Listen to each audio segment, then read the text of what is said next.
Hi, I'm Rev Myron. I'm a minister through Pathways of Light, and I've been a Course in Miracles student for over 40 years. I'm going through the text this year again, asking Jesus to clarify for me, and then I write from that clarity. And that's what I'm sharing with you today. So let's get started. Today, we're reading from A Course in Miracles, Chapter 7, Section 11, The State of Grace, paragraphs 3 and 4. So paragraph 3 says, consider the kingdom you have made and judge its worth fairly. Is it worthy to be a home for a child of God? Does it protect its peace and shine love upon him? Does it keep his heart untouched by fear and allow him to give always without any sense of loss?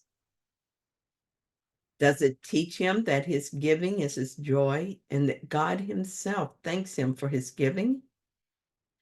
That is the only environment in which you can be happy. You cannot make it any more than you can make yourself. It has been created for you as you were created for it. God watches over his children and denies them nothing. Yet, when they deny him, they do not know this because they deny themselves everything. You who could give the love of God to everything you see and touch and remember are literally denying yourself heaven to yourself. Let me read that again. You who could give the love of God to everything you see and touch and remember are literally denying heaven to yourself. Well, think about that for a moment. As we contemplate the world we made and are honest in our evaluation of it, we have to agree with Jesus. We've traded happiness for suffering. Is this what we really want? This is another reminder of what Jesus tells us in other places in the Course. We do this to ourselves. We are created by God, from God, and so have everything. Our natural environment was created for us and is part of God. But we are choosing to experience something different, which is okay with God. But our choice to have an experience unlike God is painful. This world and everything happening in it is our own doing. We made the choice. As long as we continue to make this choice, which we do minute by minute, we deny our true selves. I cannot experience myself as small and lacking, as pain-filled and suffering, as lonely and deprived, and still know I am divine and lack nothing and could never suffer.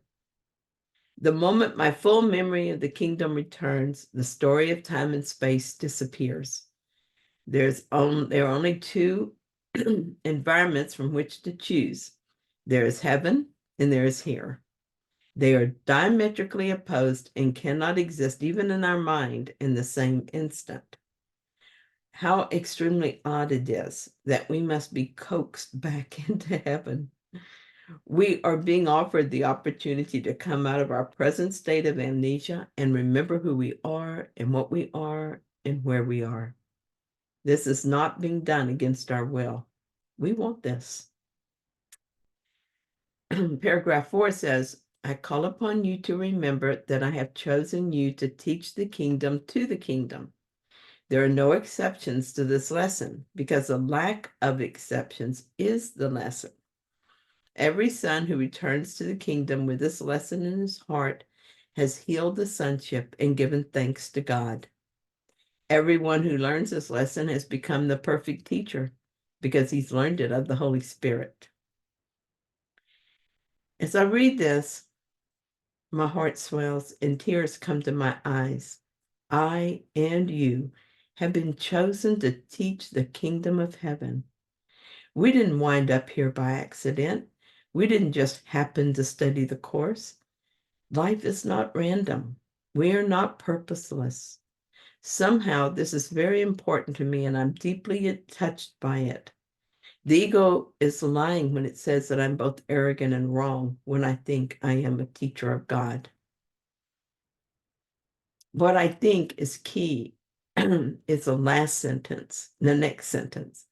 There are no exceptions to this lesson because the lack of exception is the lesson. This is the truth for all of us.